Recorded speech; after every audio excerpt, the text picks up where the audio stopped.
Sigh. Broop. Good evening. Beep. I don't really like this mask anymore. Pop, pop, pop, pop. Okay. Previously, I made this mask out of foam and fabric. I'll link the video. And while I do like it as a mask, it's not the mask. So we're going to fix that today. Now that I've got experience making a mask, I wanted to make one more like my Paracelios one.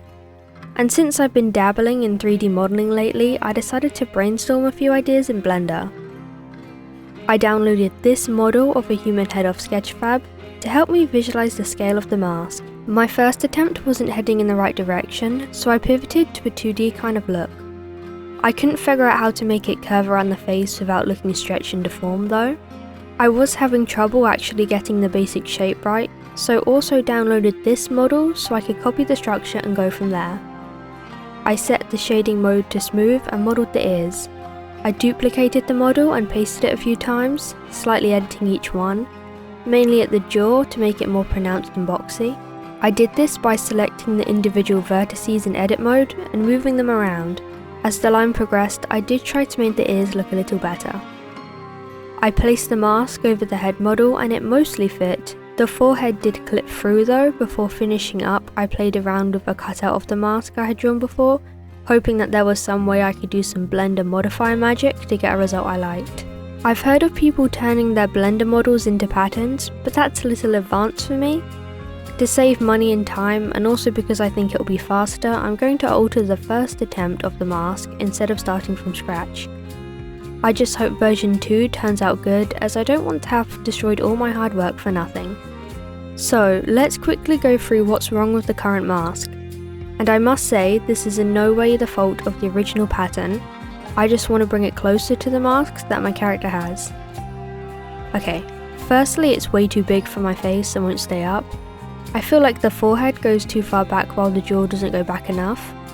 It looks fine normally, but with a wig on it makes me look like I have a receding hairline. Secondly, the ears are off. I don't know if they're too small or if it's just their strange shape. The magnets also barely hold, as if I look down or turn to the side too fast, they go flying. I also think the mask in general is too round compared to the sharper look I'm used to. I took a photo of the mask and drew over it to get an idea of what I wanted different. I decided to simplify the ears, remove the side fluff and sharpen the jaw. I also darkened the colour and widened the eyes so I would be able to actually see out of them. Oh, well I guess I can't put this off any longer. I began by removing the sides of the mask. Because it was so thick, I had to carefully alternate between using a craft knife and scissors. After piercing them, I cut the fabric with fabric shears and then used normal scissors to take the rest off. I then popped out the eye white and pulled out the head strap. Before I could essentially skin it, I had to cut around the edge of the mask to weaken the hold of the fabric before ripping it off. I will miss the pattern painted over the face, but sacrifices have to be made if I want to improve the mask. I took the mask outside and used a Dremel to try smooth out the surface. However, the friction caused the glue to warm up and encase the sandpaper head. It did remove some of the excess clay and flatten the bumps of glue though, so at least it kind of worked. Not really. To give the face a sharper look, I taped paper to the mask and drew extensions onto the jaw. I then cut it out into true triangles and drew their outlines on some of the foam that I had left over from making the original mask. I then glued them on using an adhesive, making sure to wear my respirator mask. To spread the glue evenly, I cut a rectangle out of cardboard. The pieces kept moving away from each other as the phone attempted to straighten it out. As the glue dried, I had to hold the pieces in place. I placed paper behind the mask and drew an ear. After cutting it out, I felt like it sat too far back, so decided to make the mask smaller. I ripped the top piece of the mask and tried to connect it to the jaw on both sides. I used scissors to smooth the line between them before realising that I wanted to take it further by removing another piece off the forehead. This looked a little crazy though, so I quickly reattached it with some glue. To make the connection in the middle of the jaw more pointy, I cut a triangle and glued the walls together. When the piece at the top was dried on, I cut it carefully to be about half as long as it was before. The ears from version 1 were held on by magnets at the top of the head. This was to make it possible for them to be removed for storage, or if I wanted to wear a hat or swap them out for another pair. However, they were way too loose and fell off easily as I turned my head. To fix this in version 2, I decided to have both ears connected as one to make them more stable. I also wanted them to look more like they were part of the mask and less stuck on, so moved them to behind the forehead instead of on top. So that the connection piece was thick enough to hold the magnets, I essentially made a headband shape and cut it out.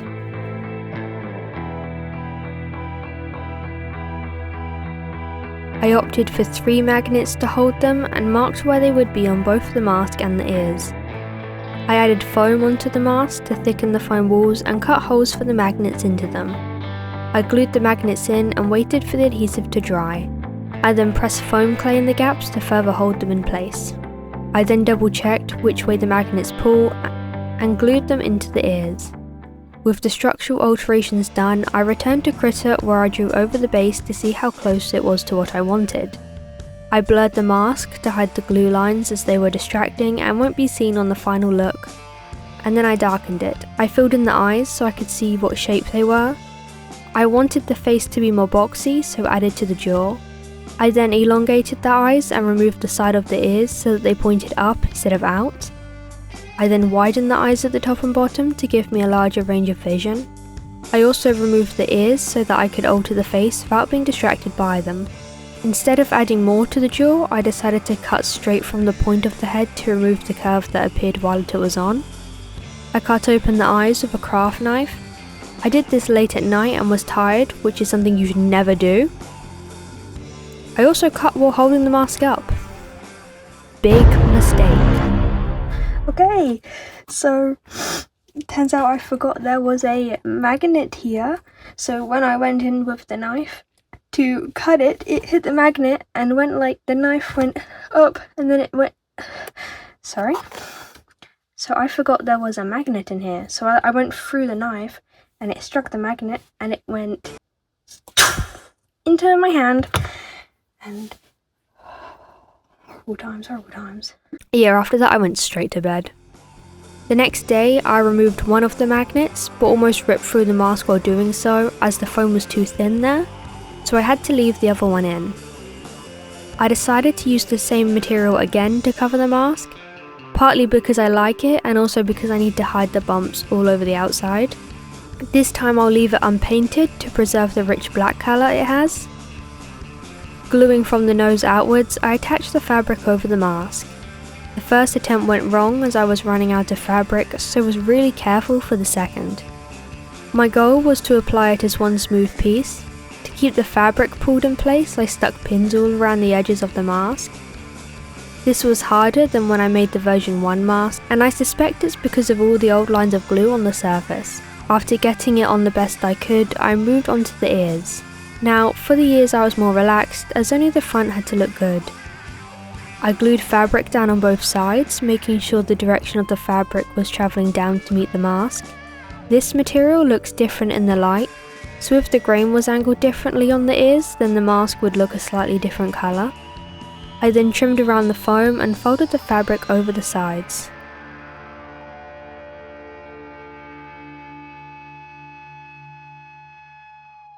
To prevent the mask from falling off my face like I did previously, I added a few offcuts of foam to the inside of the forehead and nose bridge to help hold the mask in place. I also put a little bit at the sides to stop the mask from warping as it's tied on. Instead of using elastic again, I opted to use ribbon as I like how it looks better. It will also allow me to adjust how tight it is tied, making it more comfortable to wear and more versatile in case I wore a different wig or something. I then covered them with the inner lining. I glued in the material, cutting around the eyes, and just pressed everything in place. This wasn't as pretty as the outside bit, but it didn't need to be. I trimmed the excess and folded the rest of the outside fabric over the edge of the mask to hide the inside from view. I pulled the fabric tight on the jaw to keep the corners sharp. I took some photos of the mask at its current stage and filled in the eyes with white to show their shape. I then drew the shape I wanted them to be over the top and compared the two. From this, I saw that I needed to cut more foam from around the eyes. For the eye white, I cut out the eyes from a sheet of this, I want to say plastic material, which has a lot of tiny holes in it which makes you able to see through it, but it looks solid from a distance. To improve visibility, I painted the inside black. To make them, I just drew the eye shape with paper and cut it out, repeating until it fit in the eye holes before cutting the final one out of that material. The mask is finally done. I don't think I'll be remaking it anytime soon. This was the paper mask that I was making at the beginning of all of this, compared to what I ended up with. I do like it, and I feel like it's a lot closer to the design I wanted all along. The fur does need to be smoothed down or it gets loads of dark fingerprints over it, but that's a very minor issue. The ears attach and detach easily while being strong enough to stay on without me needing to worry. The magnet left under one of the eyes means that I have the potential to make props in the future, for example this monocle. The mask looks best when the lighting is positioned to cast a shadow, highlighting the shape of the mask as opposed to forward lighting, which makes it look flat. To better explain myself, I like it when the light is coming from above, brightening the forehead and creating a V shape, or from the side to darken a plane on the side of the face. To pair with the mask, I spent my free time making some claw gloves by sewing plastic tips into them.